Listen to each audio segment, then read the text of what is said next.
الحمد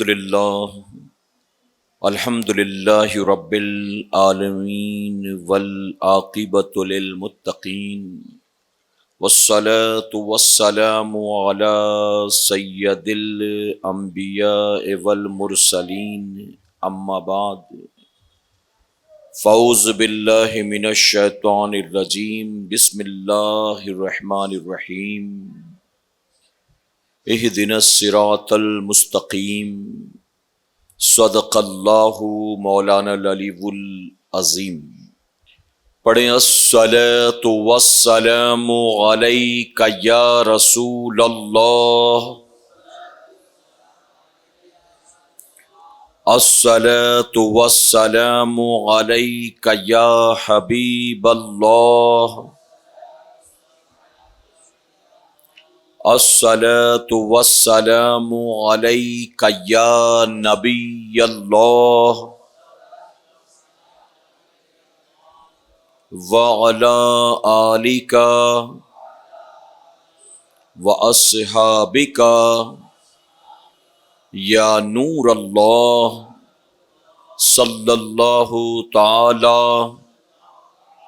علیہ وسلم۔ رب کعبہ کی بارگاہ میں دعا ہے، مولا اپنے حبیب صاحب لولاک صلی اللہ تعالی علیہ وسلم کے صدق و طوفیل ہم تمام حاضرین اور سامعین کو تو دم واپسی تک حق کہنے، حق سننے اور اپنے حق والے بندوں کے دامن سے وابستہ رہنے کی توفیق نصیب فرما۔ ساتھ ہی بارگاہ رب العزت میں دعا ہے کہ میرے کریم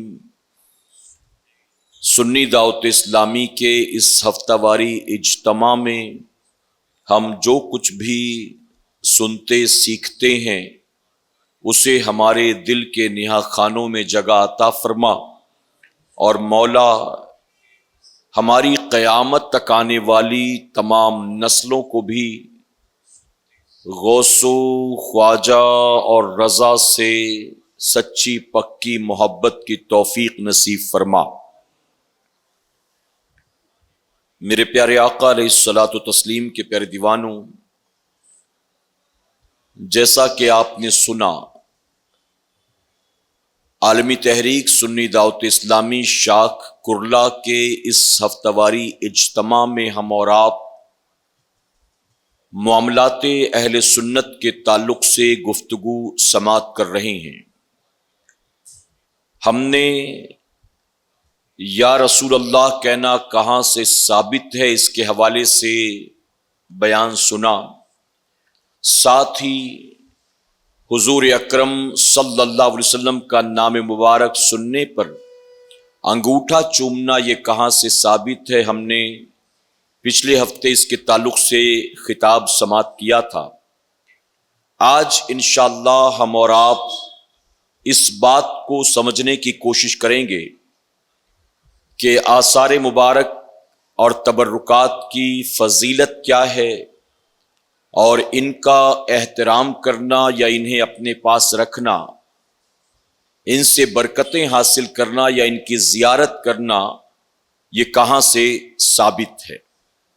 میرے پیارے آقا علیہ الصلاۃ والتسلیم کے پیارے دیوانوں، گفتگو کے آغاز میں ہی میں یہ بات واضح کرنا ضروری سمجھتا ہوں کہ ہم سنی دعوت اسلامی کے اس ہفتہ واری اجتماع میں کسی باطل فرقے سے یا عقائد و معاملات اہل سنت کے منکرین سے مناظرہ کرنے کے لیے یا ان سے بحث کرنے کے لیے یا ان کے اعتراضات کا جواب دینے کے لیے نہیں بیٹھے ہیں، بلکہ ہم عقائد اہل سنت و معاملات اہل سنت کے تحت اپنی چیزوں کو سمجھنے کے لیے یہاں پر جمع ہوئے ہیں۔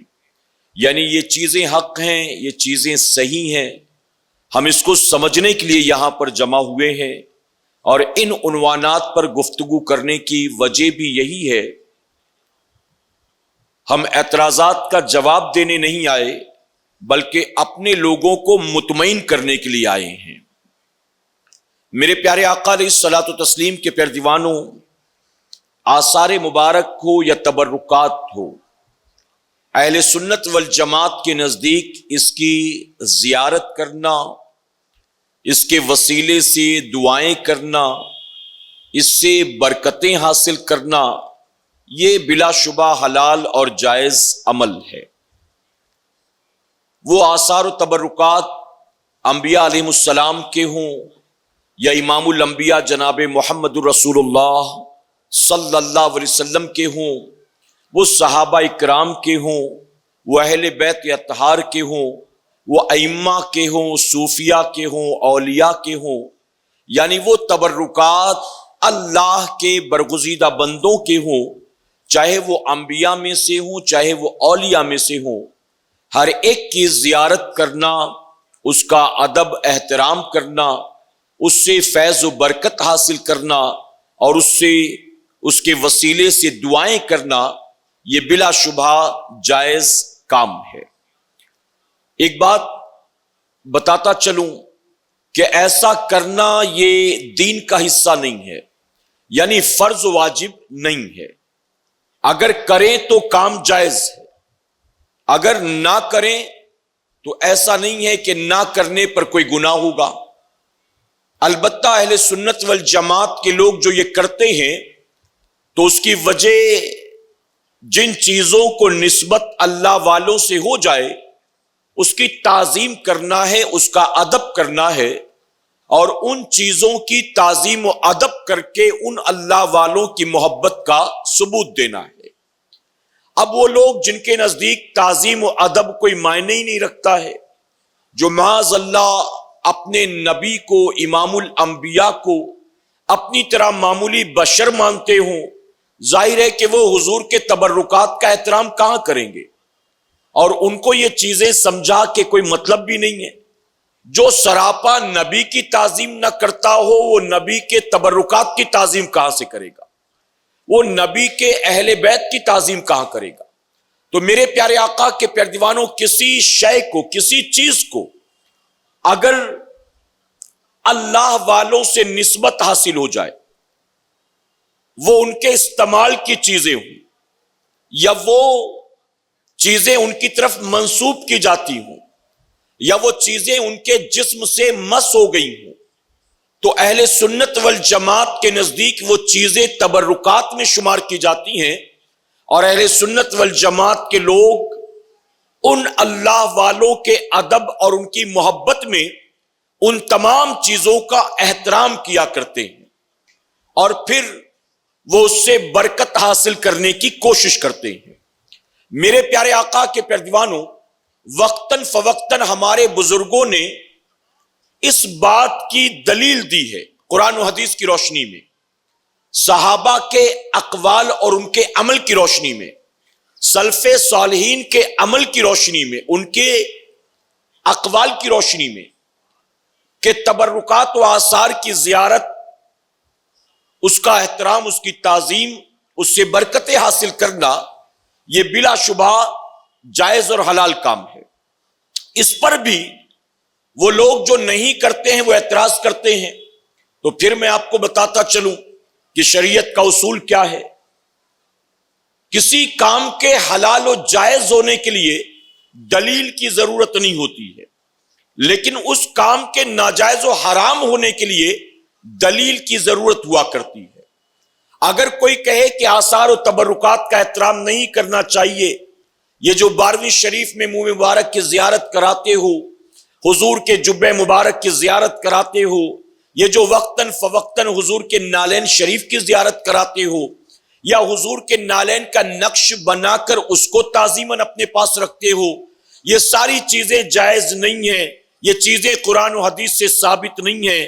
تو میرے پیارے آقا کے پیارے دیوانوں، اس کے جائز ہونے کی دلیل دینا یہ ہماری ذمہ داری نہیں ہے، بلکہ جو ناجائز و حرام کہتے ہیں ہم ان کو چیلنج کرتے ہیں کہ تم قرآن و حدیث سے ثابت کرو کہ یہ کام ناجائز و حرام کیسے ہے۔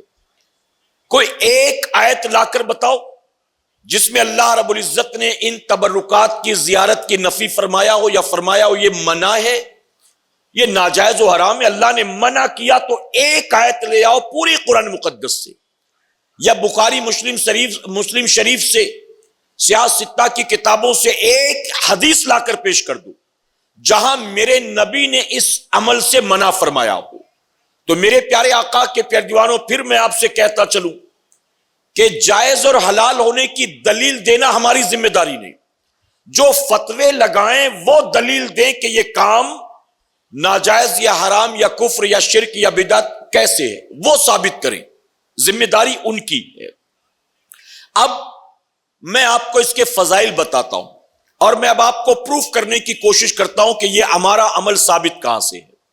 میرے پیارے آقا علیہ الصلوۃ والتسلیم کے پیارے دیوانوں، قرآن مقدس میں سورہ بقرہ میں اللہ رب العزت نے تابوت سکینہ کا ذکر فرمایا ہے۔ تابوت سکینہ کیا ہے؟ مختلف روایات ملتی ہیں۔ فرمایا گیا کہ سیدنا آدم علیہ السلام سے ہوتا ہوا تابوت سکینہ بنی اسرائیل تک پہنچا۔ آپ جانتے تابوت کا مطلب ہوتا ہے صندوق، باکس۔ تابوت کا مطلب ایک باکس ہے، اور سکینہ سے مراد ہے راحت، قرار، سکون۔ تابوت سکینہ یہ راحت والا صندوق ہے۔ فرمایا کہ آدم علیہ السلام سے ہوتے ہوئے یہ بنی اسرائیل تک پہنچا۔ جب بنی اسرائیل کے لوگوں تک یہ چیز پہنچی، تابوت سکینہ پہنچا، یہ موسیٰ علیہ السلام کے بعد کی بات ہے۔ فرمایا گیا کہ تابوت سکینہ کو سامنے رکھ کر بنی اسرائیل کے لوگ اس کے وسیلے سے دعائیں کرتے تھے، اللہ ان کی دعائیں قبول فرماتا تھا۔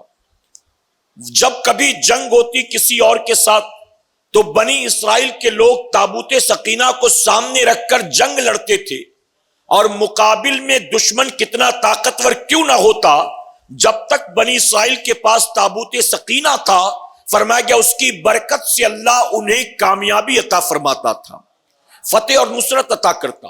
اور اس کی برکت کا ذکر اللہ نے قرآن مقدس میں فرمایا سورہ بقرہ میں۔ تابوت سکینہ، میرے پیارے آقا کے پیارے دیوانوں، فرمایا گیا کہ اس کے اندر تھا کیا؟ تابوت سکینہ یہ اتنا پاورفل صندوق تھا کیا اس کے اندر؟ تو فرمایا گیا اس کے اندر موسیٰ علیہ السلام اور ہارون علیہ السلام کے تبرکات موجود تھے۔ موسیٰ علیہ السلام کا عصا تھا، موسیٰ علیہ السلام کا امامہ شریف تھا، آپ کے بھائی ہارون علیہ السلام کا امامہ شریف تھا۔ اسی طرح فرمایا گیا کہ دونوں کے پیرہن یعنی جبے بھی اندر موجود تھے، توریت کی چند تختیاں بھی اصل اندر موجود تھیں۔ اسی طرح بعض روایتوں میں آتا ہے کہ تابوت سکینہ کے اندر حضور اکرم صلی اللہ علیہ وسلم کی تصویر بھی موجود تھی، جس میں میرے آقا نماز پڑھا رہے تھے اور پیچھے صحابہ اکرام بھی حالت سجدہ میں تھے۔ وہ تصویر بھی بعض روایتیں یہ بھی ملتی ہیں۔ بہرحال اگر کوئی کہے کہ یہ روایت موضوع ہے، اس کی کوئی اصل نہیں، تو چلیے اس کی کوئی اصل نہیں، تابوت سکینہ کی فضیلت میں آپ کو بتا رہا ہوں۔ میرے پیارے آقا کے پیارے دیوانوں، جب تابوت سکینہ کی بے حرمتی کرنی شروع کی بنی اسرائیل نے، وہ جہاں اپنے جانوروں کو باندھا کرتے تھے، تابوت سکینہ کو انہوں نے وہاں لے جا کر رکھ دیا، تو فرمایا گیا کہ پھر دشمن ان پر غالب آیا اور دشمن حملہ ور ہوا، اور دشمن نے جب بنی اسرائیل کو شکست دی تو تابوت سکینہ بھی وہ دشمن اپنے ساتھ لے گیا، اور جب انہوں نے اس کی بے حرمتی کی تو اللہ تبارک و تعالیٰ نے فرشتوں کے ذریعے تابوت سکینہ کو غائب کرا دیا۔ میرے پیارے آقا کے پیارے دیوانوں، تو اس میں تبرکات، ایک باکس ہے جس میں انبیاء کے تبرکات موجود ہیں، اور انہیں ان تبرکات کو، اس صندوق کو سامنے رکھ کر اس کے وسیلے سے بنی اسرائیل دعائیں کرتے، اس کی برکت سے وہ جنگ میں فتح اور کامیابی حاصل کرتے تھے۔ تو سورہ بقرہ میں قرآن میں اللہ نے اس کا ذکر کیا۔ اسی طرح حجر اسود کیا ہے، مقام ابراہیم کیا ہے؟ فرمایا کہ حجر اسود وہ پتھر ہے جس پر بیٹھ کر اللہ کے نبی آدم علیہ السلام جنت سے زمین پر تشریف لائے تھے، اور یہ حجر اسود آج بھی لگا ہوا ہے، اور اللہ نے قرآن مقدس میں سورہ آل عمران میں حجر اسود کو اپنی نشانیوں میں سے ایک نشانی فرمایا ہے۔ تو یہ تبرکی تو ہے، لوگ زیارت بھی کر رہے ہیں، اس کا بوسہ بھی لے رہے ہیں، اس سے برکت بھی حاصل کر رہے ہیں، اور اس کے سامنے دعائیں بھی کر رہے ہیں۔ تو یہ تبرکات قرآن سے ثابت ہے۔ اسی طرح مقام ابراہیم کو اللہ نے اپنی نشانی فرمایا ہے. یہ مقام ابراہیم کیا ہے؟ مقام ابراہیم کو یہ برکتیں حاصل کیوں ہیں؟ آج حاجی حج کے لیے جاتا ہے یا عمرہ کے لیے لوگ جاتے ہیں تو میرے پیارے آقا کے پیروانوں جب طواف مکمل ہوتا ہے تو مقام ابراہیم کے پاس کھڑے ہو کر 2 رکعت نفل نماز پڑھتے ہیں. اللہ نے اس جگہ کو اتنا برکت والا بنا دیا کہ لوگ مقام ابراہیم کے قریب کھڑے ہو کر 2 رکعت نفل پڑھتے ہیں. آخر یہ مقام ابراہیم کیا ہے؟ اس کو یہ فضیلتیں حاصل کیوں ہیں؟ وہ پتھر جو جسے حجر اسود کہتے ہیں وہ تو جنت سے آیا تھا. نبی نے اس کو چوما اور آقا نے فرمایا کہ جب لوگ اس کو چومتے ہیں تو یہ گناہگاروں کے گناہوں کو جذب کر لیتا ہے, یہ گناہگاروں کے گناہوں کو کھینچ لیتا ہے. آپ سوچیں کہ کتنی برکت والا وہ پتھر جس پر نبی تشریف فرما ہوئے, اس پتھر کی یہ برکت ہے. یہ تبرک نہیں ہے تو اور کیا ہے؟ میرے پیارے آقا کے پیروانوں فرمایا کہ جب یہ آیا تھا جنت سے تو ایسا نہیں تھا, صاف و شفاف تھا, چمکدار تھا, لیکن گناہگاروں کے گناہوں کو جذب کرتے کرتے سیاہ ہو گیا. سیدنا عمر فاروق اعظم جب خانہ کعبہ کا طواف کر رہے تھے آپ نے حجر اسود کو بوسہ لیا اور بوسہ لے کر آپ نے فرمایا کہ اے حجر اسود تو نہ کسی کو نفع پہنچا سکتا ہے نہ کسی کو نقصان پہنچا سکتا ہے. قسم اللہ کی میں تجھے ہرگز نہ چومتا, لیکن میں تجھے اس لیے چومتا ہوں کیونکہ میرے نبی نے تجھے چوما ہے. میرے نبی نے اول تو فضیلت کہ آدم علیہ السلام کے ساتھ جنت سے آیا, دوسری فضیلت کہ گناہگاروں کے گناہوں کو جذب کر لے, تیسری فضیلت کہ نبی نے اس کو بوسہ دیا. تو قیامت تک کے لیے اللہ نے اس عمل کو محبوب کے, اس نقل کو محبوب کے, اس ادا کو محبوب کے زندہ کر دیا. حاجی بھی چومے گا, عمرہ کرنے والا بھی چومے گا. اور سیدنا عمر فاروق اعظم نے جب یہ کہا نہ تو نفع پہنچا سکتا ہے نہ تو نقصان پہنچا سکتا ہے, تو مولا کائنات نے اس وقت روکا اور کہا اے امیر المومنین شاید آپ بھول گئے میرے نبی نے اس پتھر کے بارے میں یہ فرمایا ہے, یہ پتھر قیامت میں ایمان والوں کے ایمان کی گواہی بھی دے گا. تو نفع پہنچا رہا ہے کہ نہیں پہنچا رہا ہے؟ آپ جائیں گے, حج کریں گے, عمرہ کریں گے, چومیں گے, آپ کے گناہ بھی جذب کرے گا, قیامت میں آپ کے ایمان والا ہونے کی گواہی بھی دے گا. اچھا کوئی بے ایمان بھی پہنچ جائے اور چوم لے تو اس کی بھی گواہی دے گا کہ یہ ایمان والا نہیں تھا. تو قیامت میں اس پتھر نے نفع پہنچایا کہ نہیں پہنچایا؟ یہ کیا تھا؟ نبی کا تبرک ہی تو ہے. مقام ابراہیم اس پتھر پر جس پر کھڑے ہو کر اللہ کے خلیل ابراہیم علیہ السلام نے خانہ کعبہ کو تعمیر کیا تھا. یہ کیسا پتھر تھا؟ عظیم پتھر تھا. اول تو اللہ نے اس پتھر کے سینے کو اپنے خلیل کے لیے نرم فرما دیا کہ آپ نے پیر رکھے تو آپ کے پیر مبارک کے رکھتے ہی اس نے اپنے سینے پر آپ کے پیروں کے نشانات کو نقش کر لیا. اس میں اپنے سینے پر آپ کے قدموں کے نشان بنا لیے. پھر فرمایا کہ اللہ نے اسے دوبارہ سخت کر دیا, سخت. اور یہ ایسا پتھر تھا کہ صرف سینے کو نرم نہیں کیا اللہ نے, بلکہ ابراہیم علیہ السلام خانہ کعبہ تعمیر کرتے کرتے جب اوپر کی طرف پہنچے, اس وقت کوئی کرین نہیں تھا, لفٹ نہیں تھی, کوئی اور انتظام نہیں تھا. تو فرمایا کہ یہ وہ پتھر تھا کہ جو ابراہیم علیہ السلام کے ساتھ جیسے جیسے عمارت کی دیواریں اونچی ہوتی جاتی تھی وہ پتھر بھی اونچا ہوتا چلا جاتا تھا, اونچا. اللہ نے اسے مقام ابراہیم کو اپنی نشانی فرمایا. سورہ آل عمران میں اللہ نے اس کا ذکر فرمایا. تو یہ بھی تو تبرک ہے. میرے پیارے آقا کے پیروانوں اب بتائیے جس پر آدم تشریف لائیں وہ تبرک اللہ قرآن میں ذکر کرے, جس پر ابراہیم اللہ کے خلیل کے قدم پڑے وہ تبرک, اور جسے امام الانبیاء پہن لیں کیا وہ نبی کا تبرک نہیں ہوگا؟ جسے امام الانبیاء پسند فرمائیں, چھو لیں, چوم لیں, استعمال کر لیں, یا جس کی نسبت نبی سے ہو جائے امام الانبیاء سے, کیا وہ تبرک نہیں ہے؟ میرے پیارے آقا کے پیروانوں اب آپ نے یہ 3 چیزیں سن لی, اب اور آگے بڑھیے. فرمایا گیا حضور اکرم صلی اللہ علیہ وسلم نے آخری حج کے موقع پر, حجۃ الوداع کے موقع پر حجام کے سامنے اپنے دائیں سر کو پیش کیا اس نے آپ کی حجامت فرمائی، آپ کے سر کے بال مبارک کو تراشا۔ حضور اکرم صلی اللہ علیہ وسلم نے حضرت ابو طلحہ انصاری رضی اللہ عنہ کو بلایا، اور بلانے کے بعد آپ نے اپنے وہ بال مبارک ان کے حوالے کیے، پھر آپ نے بائیں جانب پیش کیا، حجام نے اس طرف کے بال بنائے، آقا نے حضرت ابو طلحہ رضی اللہ عنہ کو وہ بال مبارک بھی دیے، اور دینے کے بعد میرے نبی نے فرمایا لے جاؤ اور اسے لے جا کر صحابہ میں تقسیم کر دو۔ محبت سے کہیں آپ بتائیے، حضور حج کے موقع پر حلق کروا رہے ہیں، سر مبارک کے بالوں کو تراشتے ہیں، اور جناب ابو طلحہ انصاری رضی اللہ عنہ کو دے کر آقا فرماتے صحابہ میں تقسیم کر دو۔ اب یہ کیا تھا اور یہ کیوں تھا؟ کسی صحابی نے پوچھا نہیں کہ آقا اس کا کرنا کیا ہے، آقا یہ آپ ہمیں کیوں دے رہے ہیں؟ حج کر کے سر کے بال تو ہم نے بھی منڈائے، ہم نے تو اٹھایا نہیں، اپنے بیوی بچوں کو لے جا کر دیا نہیں، اپنے دوست احباب میں بانٹا نہیں، آخر یہ آپ کیوں تقسیم کر رہے ہیں؟ تو نبی کی نگاہیں غیبدہ دیکھ رہی تھی کہ صحابہ میں اس کو بانٹ دیا جائے اور صحابہ اس کو تبرک بنا کر اپنے پاس رکھیں، اور جب میں دنیا سے رخصت ہو جاؤں، جب میں نہ رہوں تو صحابہ میرے منہ مبارک سے فیض و برکت حاصل کریں، اور میرے صحابہ کے بعد قیامت تک آنے والی میری امت میرے بال مبارک کی زیارت بھی کرے اور اس سے فیض و برکت بھی حاصل کرتی رہے۔ اسی لیے آقا نے اس کو تقسیم کرا دیا، اور جب صحابہ کے ہاتھ لگا اللہ اکبر، فرمایا گیا ام سلمہ رضی اللہ تعالیٰ عنہ آپ کے پاس میرے نبی کے چند منہ مبارک تھے، آپ مدینہ منورہ میں تھیں، فرمایا حضور کے پردہ کرنے کے بعد جب مدینے میں کوئی بیمار ہوتا تو لوگ آتے تھے اور آپ کے پاس اپنے گھر سے پانی لے کر آتے تھے۔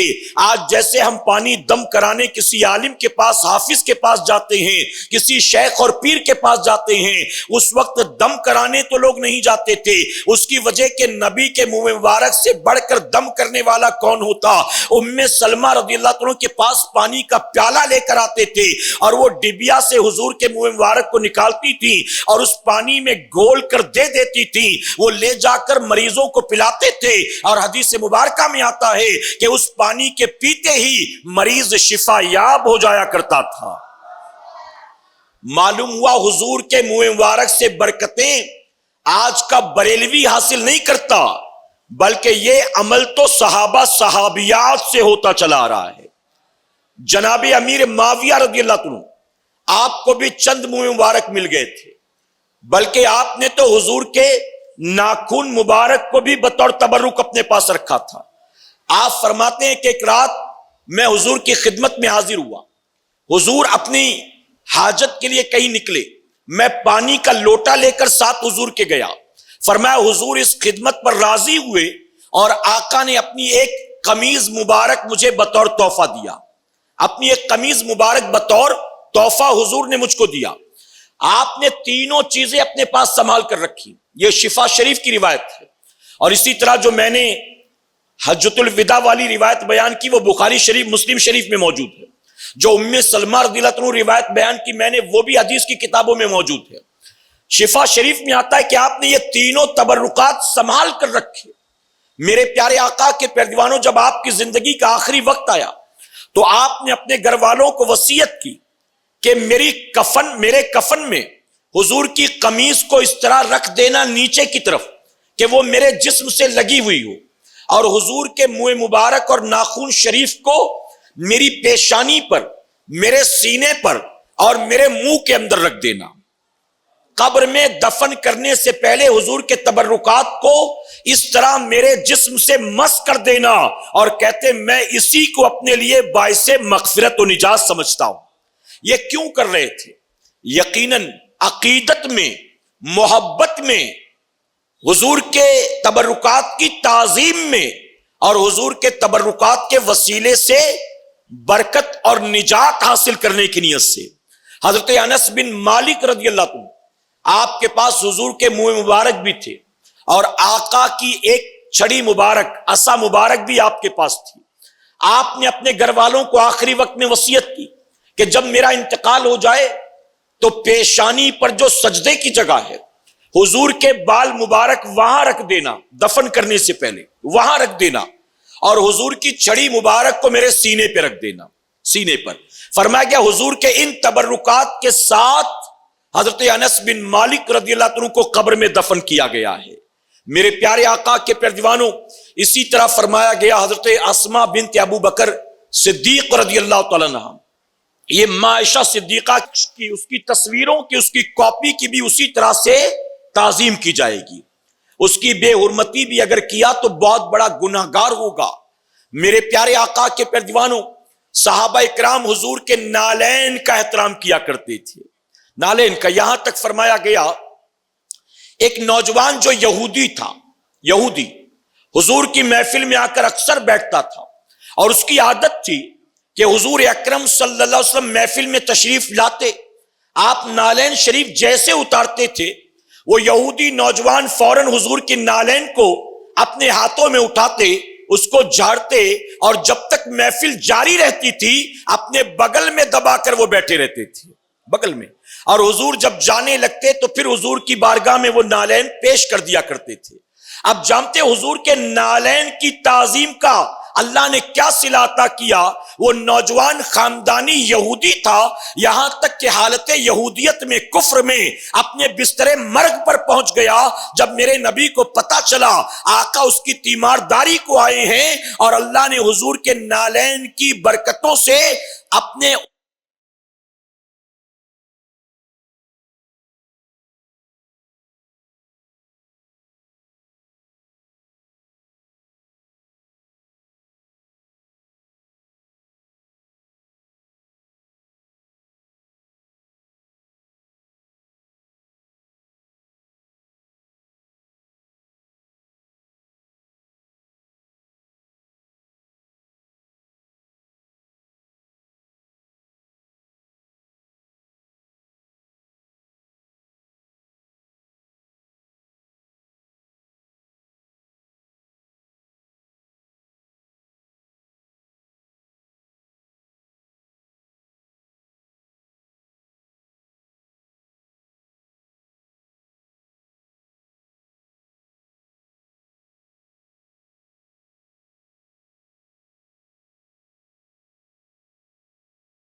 اس بندے کو جو کہ یہودی تھا مرنے سے پہلے ایمان کی دولت عطا فرما دیا ہے۔ تو میرے پیارے آقا کے پیارے دیوانوں، پتہ چلا حضور کے نالین کی تعظیم بھی آج کا بریلوی نہیں کرتا، صدیوں سے چلا آ رہا ہے۔ ارے ایمان والا کرے تو اس پر اعتراض، کل کا کافر بھی حضور کے نالین کا احترام کرتا تھا۔ اگر ہمیں کوئی نقش دے دے نالین کا، یا کہیں نالین کی زیارت کا موقع مل جائے، تو کیا ہم اس کا احترام نہ کریں، اس کی تعظیم نہ کریں؟ میرے پیارے آقا کے پیارے دیوانوں، فرمایا گیا حضور کی نظر جن چیزوں پر پڑ گئی، ارے بزرگان دین کا تو یہ طریقہ تھا کہ جب مدینے کی گلیوں سے گزرتے تھے تو اتنے مؤدب ہو کر گزرتے تھے کہ پتہ نہیں ان گلیوں سے کب میرے نبی کا گزر ہوا ہوگا۔ وہ پیروں کو بھی زور سے نہیں رکھتے تھے، وہ آہیں بھی دھیرے دھیرے بھرا کرتے تھے۔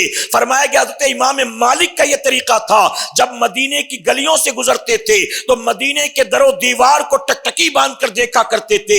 کسی نے سوال کیا کہ در و دیوار کو کیوں دیکھتے ہیں؟ تو فرماتے تھے کہ ان در و دیوار کو میں اس لیے دیکھتا ہوں کہ کبھی نہ کبھی میرے آقا جب یہاں سے گزرے ہوں گے تو میں نے تو نہیں دیکھا، لیکن ان در و دیوار نے میرے نبی کی زیارت کی ہوگی۔ کبھی نہ کبھی میرے نبی کی نظر ان در و دیوار پر پڑی ہوگی۔ ہم بھی مدینے جائیں تو کبھی پہاڑوں کو بھی دیکھ لیں، کبھی اس احد کے پہاڑ کو بھی دیکھ لیں جہاں میرے نبی نے آرام کیا تھا۔ میدان بدر میں جائیں، میدان احد میں جائیں، جب جائیں تو ان گلی کوچوں کو مدینے کے دیکھیں اسی ادب و تعظیم و محبت و عقیدت کے ساتھ کہ کبھی نہ کبھی یہاں سے میرے نبی گزرے تھے۔ اور میں کہتا ہوں سنیوں، جب مدینہ جانا ہو، جب مدینے جائیں تو اس وقت یہ خیال رکھا کرے، اس وقت دل میں یہ خیال آئے کہ یہ وہ اس شہر میں آیا ہوں، میں آج اس شہر میں آیا ہوں کہ اس شہر میں اگر 1450 سال پہلے آتا تو میں بھی صحابی ہو گیا ہوتا۔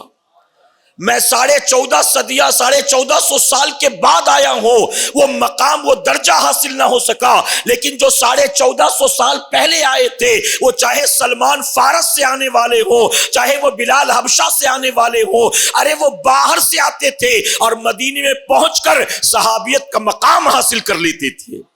یہ وہ مدینہ ہے، کیوں نہ اس کا احترام کریں، کیوں نہ اس کی تعظیم کرے۔ اس لیے گنبد بھی محبت سے دیکھو، جالیاں بھی محبت سے دیکھو، اور مدینے کی ایک ایک گلیاں بھی محبت سے دیکھا کرو۔ پہاڑوں کو، در و دیوار کو، وہ جو پرانے مکانات کے نشانات موجود ہیں، پرانی مسجدوں کے نشانات موجود ہیں، جب موقع ملے انہیں دیکھو ادب احترام سے۔ اور بزرگان دین نے حضور کا نالین تو ہر ایک کو نہیں ملے گا دیکھنے کو، حضور کے نالین پاک کے نقش کی تعظیم پر فرمایا کہ اگر کوئی حضور کے نالین پاک کے نقش کو بنا کر اپنے پاس تعظیماً رکھتا ہے، اللہ اس کو ظالم کے ظلم سے نجات عطا فرمائے گا۔ سمجھے نہیں آپ؟ لگتا ہے یہ جو نالین شریف کا نقش ہوتا ہے نا، جو آپ دیکھ رہے ہیں کہ میں نے بھی لگا رکھا اور میری ہمیشہ کی عادت ہے، فرمایا گیا کہ جو حضور کے نالین کے نقش کو تعظیماً اپنے پاس ہمیشہ رکھے، اللہ اس کو ظالم کے ظلم سے محفوظ فرمائے گا۔ آج ظلم و زیادتی کیوں ہے؟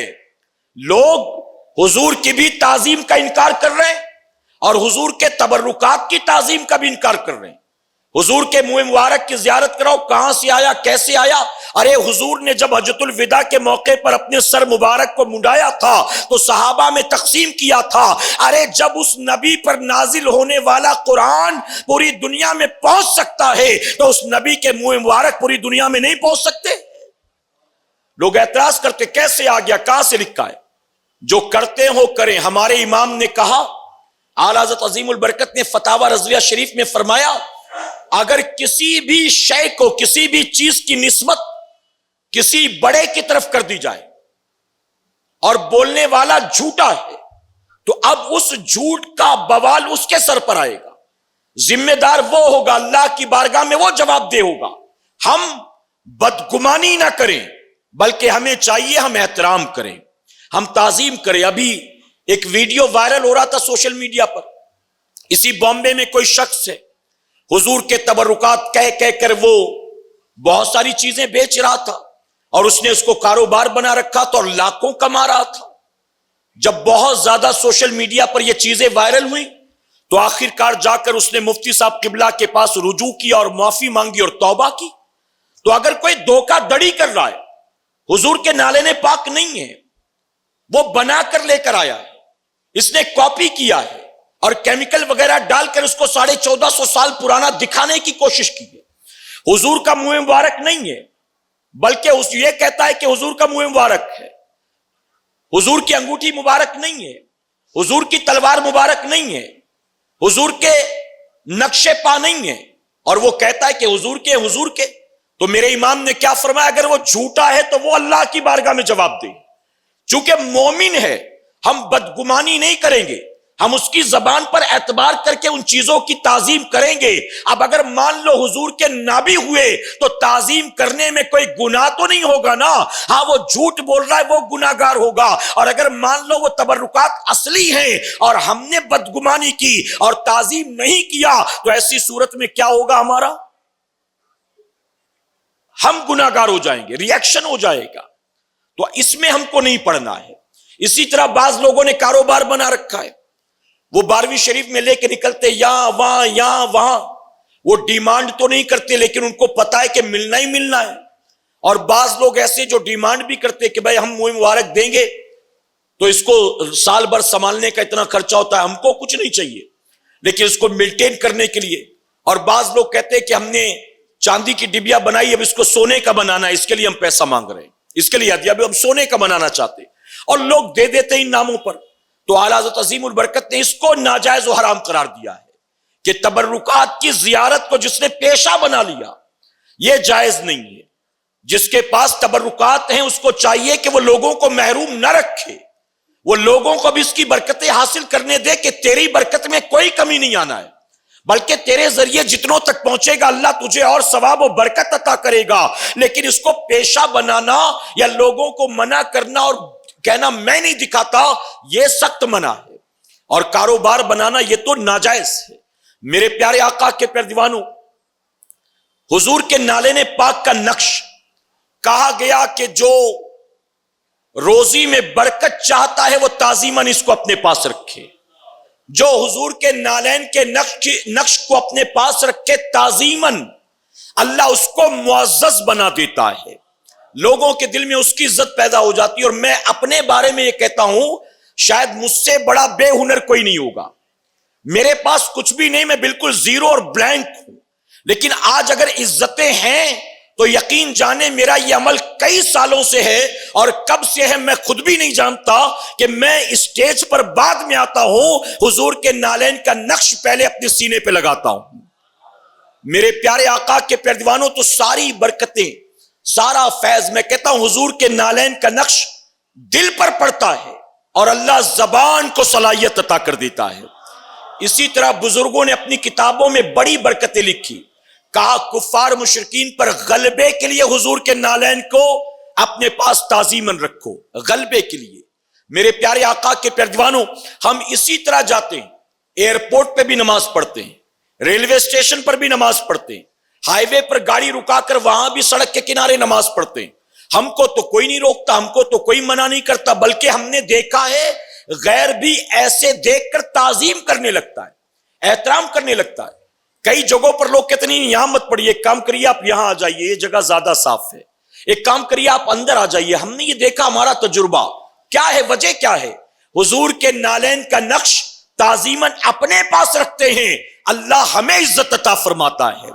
اسی طرح ایک اور عمل بتاؤں, فرمایا گیا ایک عورت اگر درد ذہ میں ہو, لیبر پین ہو رہا ہو, حضور کے نالین کا نقش اس کے دائیں ہاتھ کی مٹھی میں رکھ دیا جائے, دائیں ہاتھ کی مٹھی میں رکھ دیا جائے تعظیماً, ادب کی نیت سے.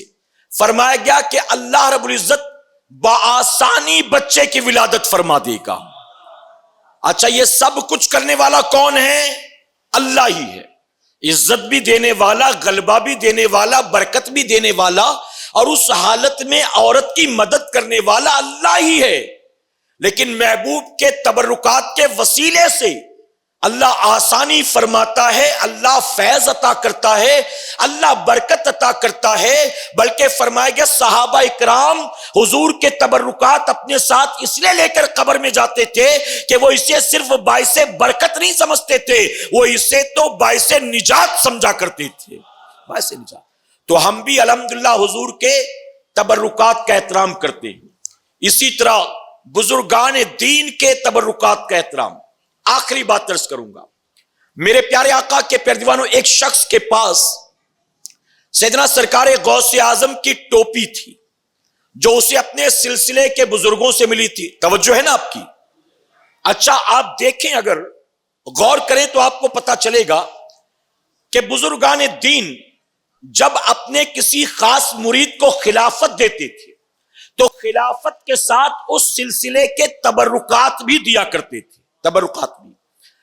خواجہ عثمان ہارونی نے جب خواجہ غریب نواز کو خلافت دی تو خلافت کے ساتھ سلسلے چشتیہ کے بزرگوں کے بہت سے تبرکات بھی ان کو دیے، بہت سے، جو ان کے سلسلے سے ہوتے ہوئے ان کے ذریعے بابا فرید گنج شکر تک، خواجہ بختیار کاکی تک، صابر پاک تک، خواجہ بندہ نواز تک، محبوب الہی تک، یعنی یہ تبرکات یوں منتقل ہوتے چلے گئے۔ میرے پیارے آقا کے پیارے دیوانوں، تو ایک شخص کے پاس حضور غوث اعظم کی ٹوپی تھی جو اس کے سلسلے کے بزرگوں کے ذریعے اس تک پہنچی تھی، وہ بڑا احترام کرتا تھا، وہ اسی کو سامنے رکھ کر اس کے وسیلے سے دعائیں کرتا، اس کو خوشبو سے معطر رکھتا، ہر مصیبت و بلا کے وقت اسے سامنے رکھ کر دعا کے لیے اس کا استعمال کرتا، وسیلہ بنا کر۔ ایک رات خواب میں حضور غوث اعظم تشریف لائے اور غوث اعظم نے فرمایا کہ تمہارے پاس جو میری ٹوپی ہے وہ لے جا کر کل فلاں بزرگ کے حوالے کر دینا، یعنی کسی اور اپنے چہیتے کا نام لیا غوث اعظم نے اور کہا میرا یہ تبرک اس تک پہنچا دینا۔ اب جب صبح آنکھ کھلی تو اس شخص نے یہ سوچا کہ غوث اعظم نے اپنا تبرک جس کو دینے کے لیے کہا، ظاہر ہے کہ وہ بڑا آدمی ہوگا، اللہ کا کوئی ولی ہوگا، نیک ہوگا، تو صرف اس نے غوث اعظم کی ٹوپی نہیں دی، ایک جبہ بھی سلوایا، اس نے ارجنسی میں ایک جبہ بھی سلوایا، بڑا مہنگا قیمتی، اور دونوں چیزیں لے کر پہنچا ان کے پاس اور لے جا کر دونوں چیزیں دی اور کہا یہ غوث پاک کا تبرک ہے میں جو تم کو دیتا ہوں، دونوں چیزیں دے دی اور کہا غوث پاک کا تبرک ہے۔ میرے پیارے آقا کے پیارے دیوانوں، اب اس نے کہا غوث پاک کا تبرک غوث پاک کی وصیت پر تم تک پہنچا ہے تو اس کے لیے تو سیلیبریشن ہونا چاہیے، اس کے لیے تو دعوت ہونی چاہیے، کیا ہی بہتر ہو کہ تم اس پر اللہ کا شکر ادا کرو اور دعوت کرو۔ تو وہ بزرگ جن کو تبرک ملا تھا انہوں نے کہا ٹھیک ہے کام کرو، تم کل آ جانا، کل میں اچھے اچھے کھانے تیار کروں گا اور اپنے ساتھ جن کو لانا چاہتے ان کو بھی لے آنا۔ اب وہ دوسرے دن کئی لوگوں کو لے کر پہنچا، بزرگ نے سب کی دعوت کی۔ اب دعوت کے بعد جب بیٹھے آپس میں گفتگو چلی تو کسی نے پوچھا کہ تمہاری اتنی طاقت تو نہیں ہے، تم تو غریب آدمی ہو، اتنی حیثیت نہیں ہے، پھر یہ شاندار دعوت تم نے کیسے کر لی؟ تو وہ بزرگ جن کو تبرکات ملے تھے انہوں نے کہا میرے پاس جو جبہ آیا تھا نا، اس جبے کو میں نے بازار میں بیچ دیا، اس پہ موٹی رقم ملی، اچھا پیسہ ملا، اسی پیسے سے میں نے تم لوگوں کی دعوت کی۔ تو جو تبرک لے کر آیا تھا اس کے تیور بدل گئے۔ اس نے کہا تبرک کا یہ احترام، میں نے تمہیں غوث پاک کا تبرک دیا، تم نے بازار میں بیچ دیا، ارے مجھے پتا ہوتا تو میں کبھی تم کو نہ دیتا۔ تو انہوں نے مسکرا کر کیا کہا؟ انہوں نے کہا جو تبرک تھا وہ ٹوپی ابھی بھی میرے پاس ہے، اور جو غوث پاک کا تبرک نہیں تھا وہ میں بیچ کر آ گیا ہوں، وہ میں بیچ کر آ گیا۔ فوراً جو ہے ان کی دست بوسی کی اور جان گئے یہ معمولی آدمی نہیں ہے، غوث پاک نے جو اپنا تبرک اسپیشلی بھجوایا ہے تو اس کی وجہ یہ ہے کہ یہ اللہ کا ولی معلوم دیتا ہے، یہ روشن ضمیر ہے، ہماری طرح عام آدمی نہیں ہے کہ دونوں چیزیں جو مل گیا رکھ لیا، جو مل گیا رکھ لیا، کہ تبرک ہے تبرک ہے۔ میرے پیارے آقا علیہ الصلوۃ والتسلیم کے پیارے دیوانوں، تو ہم الحمدللہ اہل سنت والجماعت کے لوگ اولیاء اکرام کا، بزرگان دین کا، انبیاء اکرام کا، اور بالخصوص امام الانبیاء جناب محمد رسول اللہ صلی اللہ علیہ وسلم کے آثار و تبرکات کا احترام کرتے ہیں اور انہیں اپنے پاس رکھتے ہیں، انہیں باعث برکت و رحمت سمجھتے ہیں، انہیں دعاؤں کے قبولیت کا وسیلہ اور سبب سمجھتے ہیں، اللہ تبارک تعالی ہماری نسلوں کو اس پر قائم و دائم فرمائے۔ درمیان گفتگو مجھ سے جانے انجانے میں کوئی غلطی خامی رہ گئی، آپ سب کو گواہ بنا کر سچے دل سے توبہ کرتا ہوں، رب میری توبہ قبول فرمائے اور ہماری اس محفل پاک کو میرا کریم قیامت میں ہمارے لیے، ہمارے والدین کے لیے بخشش اور نجات کا ذریعہ بنائے۔ وما علینا الا البلاغ۔